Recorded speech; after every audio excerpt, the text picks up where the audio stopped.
there's two guiding principles that I hold closest to my heart. And it's one, be curious, ask why, think critically. And then the second one's listen attentively, speak candidly, treat others respectfully.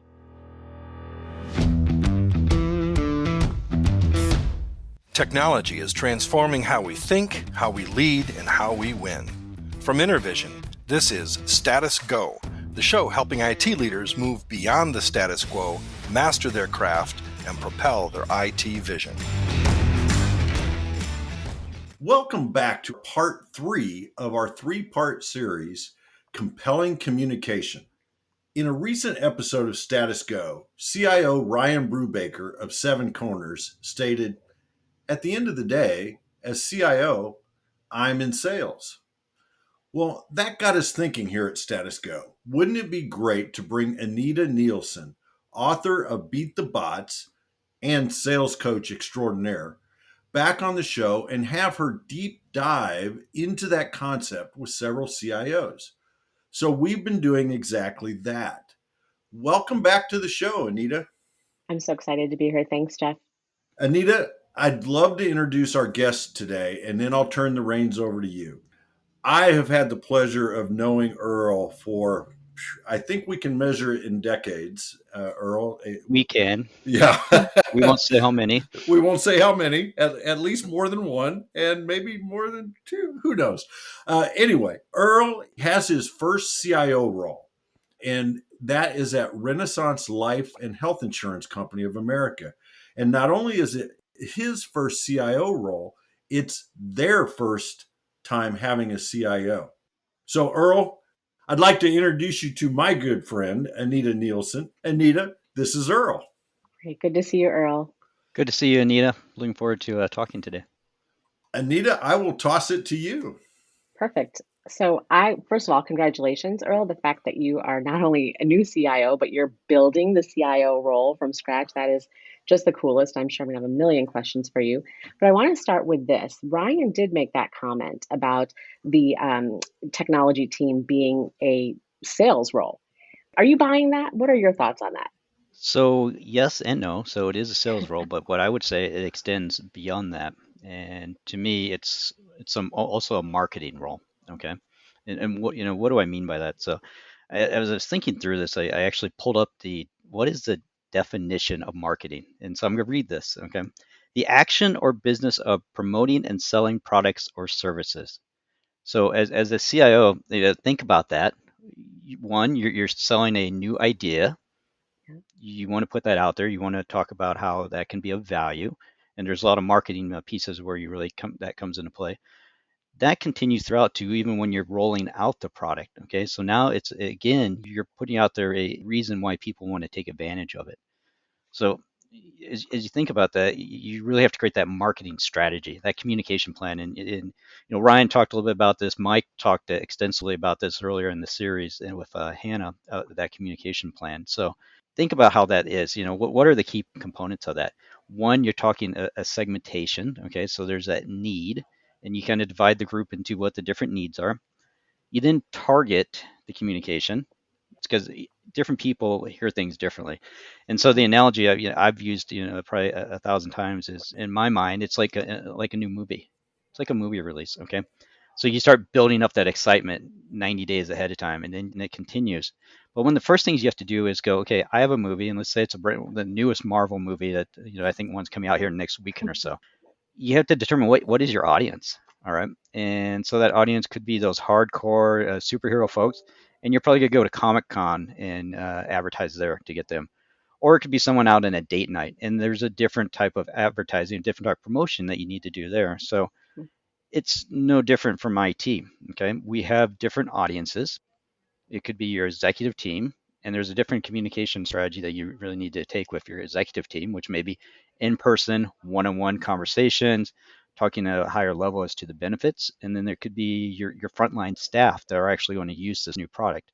That in itself could be an email, it could be a recorded video, it could be group sessions. And so determining what that different audience is, it determines what it is. So Ryan, yes, I agree, it's a salesperson, but I think it continues upon there, and to me, it's also that marketing component to it. I think that's great. I wish I would have thought of it, point A. But point B, I think that that so ties in as well to what we do as as a sales coach. What I do is I talk to salespeople and I emphasize how they have to get better at marketing.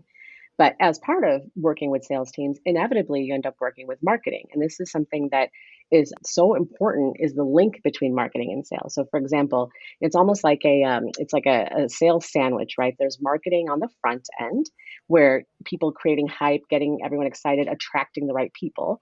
Then there's the sales role, which kind of comes in and makes sure that everything fits where it needs to fit. Make sure that, in this case, the customer is getting what they need out of whatever it was that they positioned and whatever they implemented. And then after that, it's again marketing, but it's a different kind of marketing. At this point, the marketing is how do we make sure that internally the executives and the organization recognizes that we did create value by whatever it is that we sold or changed, right, as an IT team. And I think that is critical. As we're seeing in sales, it's becoming more and more important that salespeople get really good at marketing because that is part of what people are looking for now is like your personal brand online, et cetera. And I think that being a salesperson is absolutely correct. But I agree, there's got to be some marketing, not only just with that salesperson, but like you said, as an organization, it needs to be kind of supporting what's going on for sales or service in this case. I think that's a great analogy. The sandwich analogy is absolutely perfect. And in the, to continue along that is it's not only a sandwich, but it could be multiple sandwiches. Truth. And because, it's like the standard shampoo bottle, rinse and repeat. It's the Yeah. same thing here is as you continue to sell and you continue to push it out, you then start the cycle over and it just goes on and on and on. Yeah, and it could be something different. I mean, every different initiative you have will have slightly different content and messaging, but the process itself is the same. So yeah, there's many, many sandwiches. It's like a big fat picnic, and I think that You're what's making me hungry. I'm important. hungry. I Yeah. know I've been known to do that. Sorry, um, but yeah, I mean, it's one of those things where I think it's hard enough for IT people to kind of embrace this idea of sales, but I also think that marketing is a concept that maybe might be difficult. We're talking about highly technical people. It's hard to find technical people that are really good also at having a business conversation or a marketing Mhm. conversation. Kind of what are your thoughts on helping, for example, your team, IT people, understand the marketing and the sales piece of it? So a lesson I learned long ago is I cannot be an expert in everything, and so True. you have to rely on the experts. And Yeah, so quite often what I've done is I have our organization will team with our corporate communications department. Okay, so they are experts great. on the marketing, they're experts on communication. We will create liaisons inside of IT. An IT product owner or a business relationship management role who will help vocalize and communicate and work with that communications department to determine what is that plan, what is that strategy overall. So it's very common for me we're rolling out a new product. I send that to the communications team and say, here's what I want to do. Go do your magic. And they come up with things that my mind could never come up with from a creative perspective, and they do an amazing job at it. So I really want to rely on the folks who have that expertise. Yeah, it's a partnership, definitely. I think we learned that when Hannah spoke on the last episode, or Mhm. episode before last. She was talking about how she has to have a partnership with the people in the IT team for her to be able to understand what it is that they're doing, so that she can then translate it into messaging that'll resonate with the business, for example, or other audiences. In sales, it's not so different. We'll have a product owner at a company and they've got their idea of what a value proposition is. They know how great the product is and the features and benefits. And it works best when there's somebody standing in between them and sales, like a product marketing person that can take that information and turn it into something that is comfortable and easy for the sales team to go and articulate in their sales conversation. So it's kind of the same thing. There's a partnership that goes in there. It's almost like a translator. I sometimes want to say the business relationship manager role, for example. Yeah, that's absolutely the case. You need to understand the message you're trying to deliver and how it's received. A good way of doing this is take a message you want to do and pull your family aside and deliver it to them and see if it resonates with them or not. I love it. Quite often it might not, and then you're going, okay, well then now I need to change the language. I need to change the approach to it. Man, I bet dinner at your house is pretty fun. I think Exactly. it's fun. Others may That's great. disagree. That's great. No, but it's so true, and it's only I'm only half jokingly saying in my past when I've worked with technology people, I mean, I can operate a mobile phone on a good day if I'm lucky. But the value has always been when I'm on any of these teams is okay, if you can explain it to me, you can explain it to anybody, Mhm. right? And so that's something that I just totally inadvertently created value for a sales team because they need to go sell to a customer and they're just thinking technology. They're thinking Right, right. product, but I'm here to say, what is it going to do for me? And it makes you Mhm. have to kind of think. And I think the same thing is true with IT teams. They're just brilliant people. I mean, my observation is that the amount of technical knowledge that people in IT teams have, it's mind blowing. But taking that to a person who doesn't understand technology, it can often end up intimidating if it's not done correctly. So back to why that translation and that partnership is so important. Agree completely. The communication is critical. It's I diverge just slightly, but Yeah. when we have interns come in and they talk about what skills do I need to be successful in Mm, IT, the number one thing I tell them is communication. brilliant. Mhm. So you can be the most Yeah, brilliant person in the world, but if you cannot actually communicate that outwards, that's right. it's lost. That's right. And, I always say values in the eye of the buyer, right, or the customer. And so what you think Oh, is that's a great point. valuable Yeah. isn't Mhm. necessarily valuable to them. So what you have to figure out is from communicating properly, right, asking questions and having that curiosity, like what is valuable to this person and to this person that we're selling to that audience that you segmented, then talk to that. And I mean, that's actually a gift. It's hard to find people that have that talent or have honed that talent over years in IT because still so many organizations just don't understand the importance of communication within an IT organization. It's kind of sad actually, but I love that you're getting the opportunity to build it from scratch. So I've got a question for you on that as well. Obviously one of the goals for IT teams today is to not just be kind of a service to the business or to be a seat at the table, but just be intertwined with the business. Hmm. So it's not even an afterthought. It's not an afterthought. It's not separate. It is part of the core business. What have you been doing to kind of start that journey to get to that point? Yeah. So there's two pieces, probably two parts to this question. So one is myself. What have I been Mhm. doing in behalf of for the IT team? Is one was to really create that roadmap, that strategic plan as to where we want to go as an IT organization, and tie that to the business strategy. Okay, so the IT plan itself is not created in a vacuum; it is tied to the business plan. And so how I went about doing that was started having interviews with the Yeah, entire executive team, our leadership team, our strategic partners, our the IT staff, certain people in the business. And so literally for the first 2 weeks before I started, because I kind of cheating, got a head start on this, and then after I started, I just did nothing but listen. So I was like a reporter, and I perfect. probably filled up an entire notebook of notes and asking questions as to what's what is success, what's not working, what is working, Yeah, and just taking notes on that. And then from there, created the plan. And as I created the plan, I shared that with folks to start getting input on that. And so now I'm on that marketing path. So the plan has been created. I've shared that with our CEO. I've shared that with our COO. I've shared that with certain leaders on the entire leadership team. I've shared that with the entire IT team. I've shared that with the sales department. I've shared ideas of that with the finance team. And so it's great. going out there and sharing that message over and over and over and using my voice to resonate that message. Yeah, Taking that back though, in the IT team itself is to make sure they understand that message. So part of what we did in that plan is we created some guiding principles, direction, focus as to what can the IT staff do to be better intertwined with the business. So yeah, there's two guiding principles that of all the ones I hold closest to my heart. Okay, and it's one: be curious, ask why, yeah, think critically. And then the second one's listen attentively, speak candidly, treat others respectfully.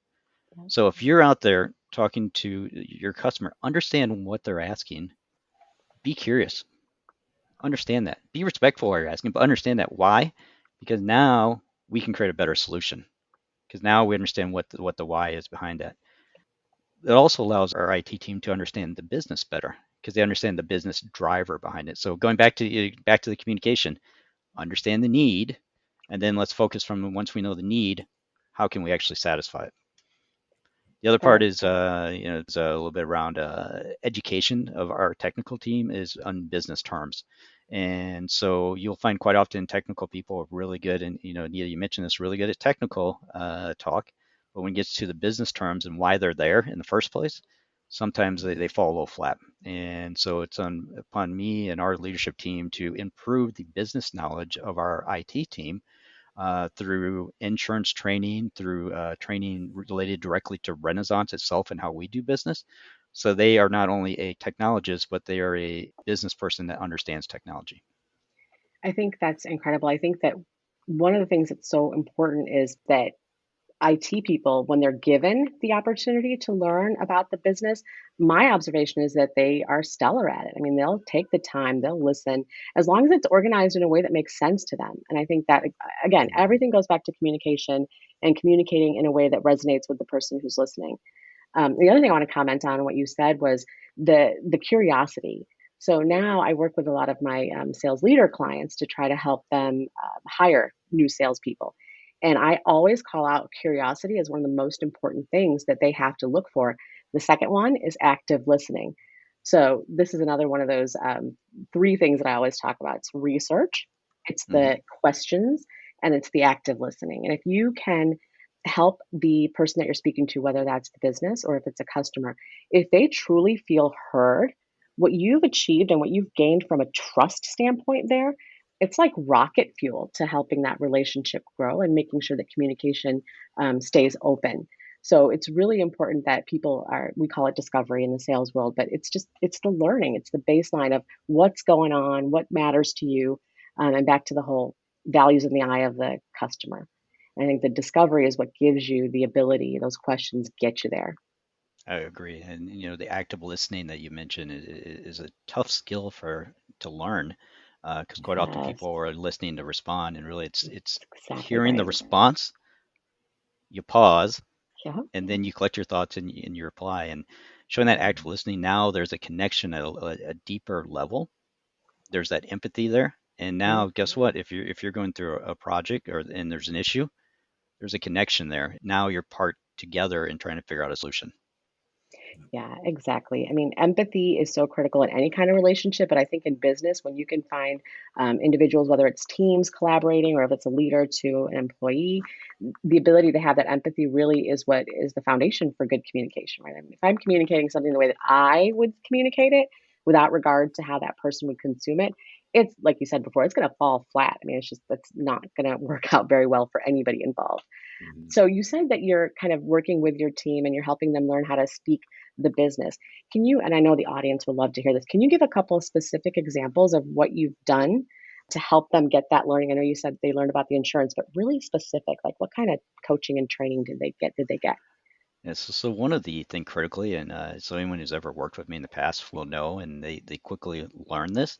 If they come to me with if the business wants to do this, and I go, why? And they don't know the answer, that they're immediately going to leave my office and go find the answer. That's great. And it's a trained behavior Yeah, because yeah, it's a challenge to them. Is I want you to understand really why they're asking that. Take that extra step, take the time, because now you're a better partner. And so it's using examples like that is exactly what's driving that. The other thing from a training perspective is very important for me is when we do goals is to actually set a goal that is based on learning and training.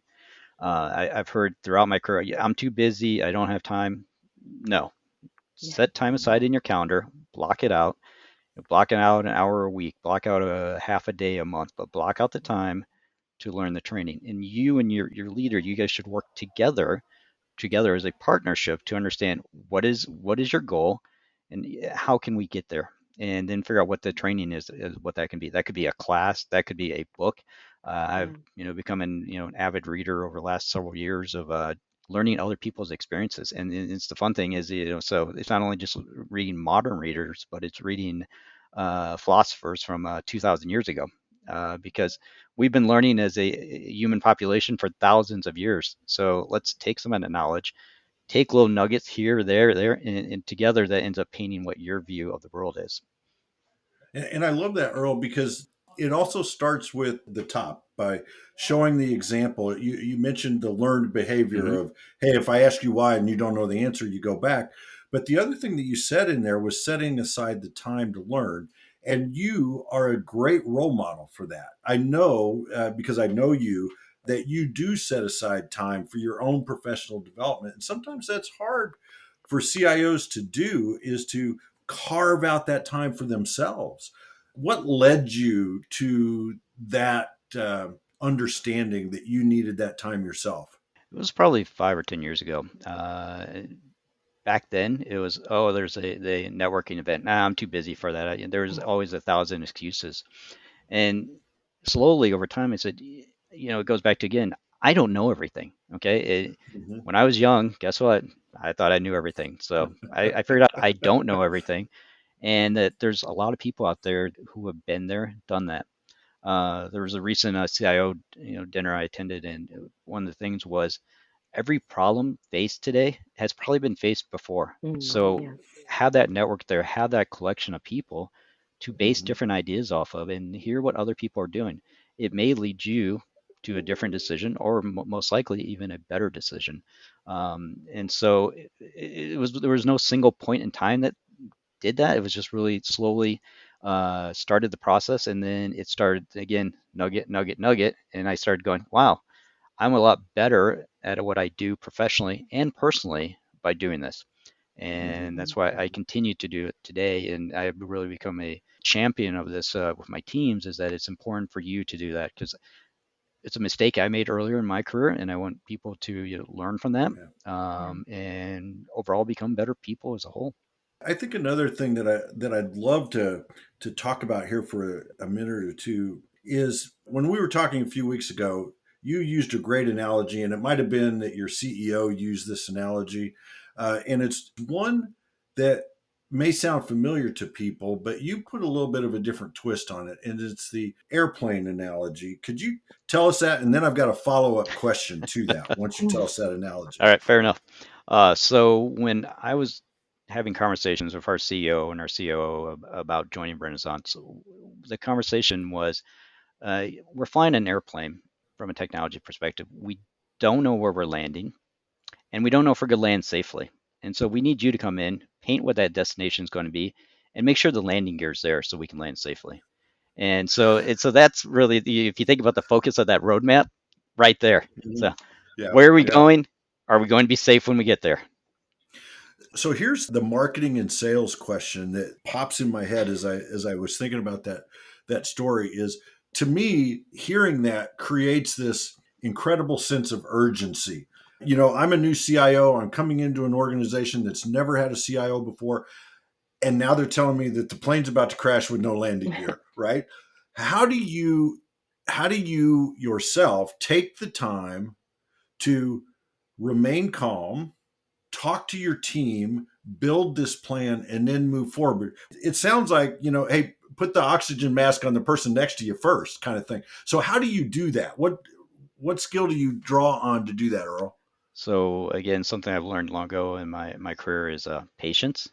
And so I've figured out through coaching, doing different personality, that I am an impatient person as a whole. And so it's something anytime I make a decision, it's like, am I being patient in this decision? And the other piece is I surround myself with really close advisors, as part of my leadership team, and I run ideas by them. Going, when I was creating the roadmap, there was like literally hundreds of things I wanted to do next year. We can't do that, Yeah. so it's like, okay, we need to put this to the year after, and it's really doing a force ranking there. But it's that patience and understanding that, and understanding what is the truest need and start chipping away at it. So um, when you're trying to tackle something and you have limited resources, okay, what can we do to free up resources? Yeah. Let's tackle that first, because now we have more resources that we can apply to tackle more things and really chipping away at that. But patience has been a skill that has taken me a long time to learn, because I want everything now, now, now, now. It Mhm. just can't happen. So it's being calm, being patient, and continuing that communication with our leadership team and going, here's the plan. And that's I've been very deliberate in the marketing plan that I've had on this strategy, is to get their buy-in to embrace them, that this is not a plan I'm going on by myself. This is a plan that we as a company are going on together. And having that Mhm. buy-in there allows everyone to really have a decision, have a focus, and feel that they have input in the process. So are you giving patience coaching? Because I have a techie husband and two teenagers. I could seriously use some help with that one. Absolutely. It's a great point, though. I think patience, especially when, what we do, it's not just business, it's humans, right? We're working with humans all the time, and you have to figure out how to exercise that patience muscle. Otherwise, it gets frustrating for them, and then you lose that Yes. empathy and that trust. And I think it's great that you've actually been working on that. I've never even thought of it, but probably should be something I add to my list. Lifelong learning, going back to what you were saying before, is such an important. It's almost a skill at this point, right? Just that need and desire to constantly want to grow. The salespeople that I work with are mostly technology salespeople, and you're working with a technology team. Tech changes at the speed of light. I mean, it is bananas how quickly things change. How do you not keep up with it without becoming obsolete, whether you're in sales or whether you're in as an IT person? Either way, you have to keep up with the technology piece of it and then the communication piece of it, the leadership type skills of it. And it's a hard thing to do anyway, especially when you don't have in your schedule, this is what I need to do to learn. So I think it's great that you're kind of making it important for your team to do that. I wish more organizations were putting some focus on that lifelong learning kind of capability. Yeah, I think it's an important skill, and it's something any job I've ever had is one of the things I look forward to my leadership, and I'm blessed where I'm at now. Is Rob Mulligan, our CEO, is a strong believer in that also, and Right. so carving out time for the team, again, it's not only from a professional stance, but it's also from a personal stance. Yeah. We as individuals can always continue to become better. And my hope is I'm learning till, the day I die, which knock on wood, is many years from now, but Amen. it continues every single day of my life. Yeah, I usually say the minute I stop learning, I might as well be dead. So same Right. thing, right? It's like that's Mhm. kind of the lifeblood. I think that helps us all be successful. So I'm totally going to shift gears. I have to go back to what we were talking about, active listening, because this is something I think that's going to benefit the folks on the phone. So one of the things that I coach the sales leaders that I work with, and even CEOs, to ask during interviews, because we all know right now talent is such a challenge. It's so hard to get top talent right now. I typically ask them to, at the beginning of the interview, kind of tell a story, write a story about themselves, about their family, something interesting. So for salespeople, not hard, right? They're used to building rapport. But then at the end of the interview, ask a couple questions about what you said in that story.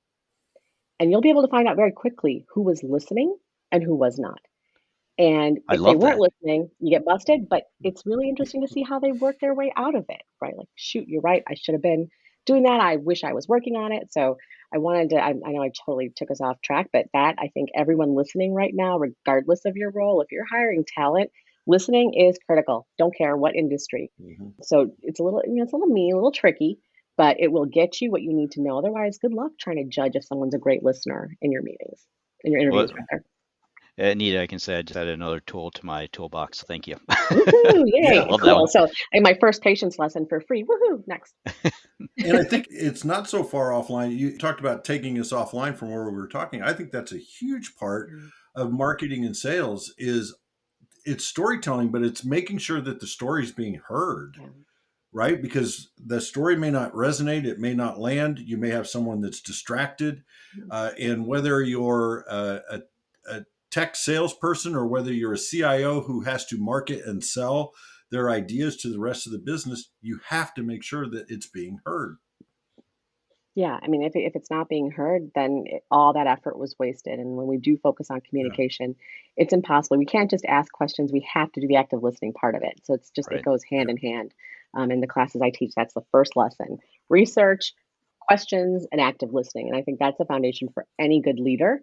And it serves well to any role, especially people that are trying to go into leadership, sales, or IT, et cetera.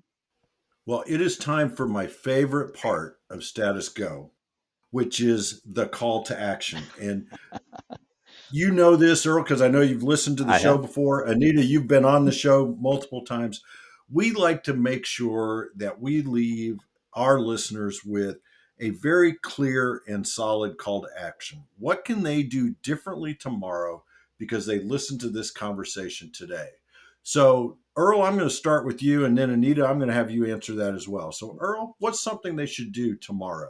So one of the things I've found important throughout my career, especially as a leader, is really again creating that marketing, that communication plan, and it's not only at the initial sell of the product, it's also as throughout the life of the product.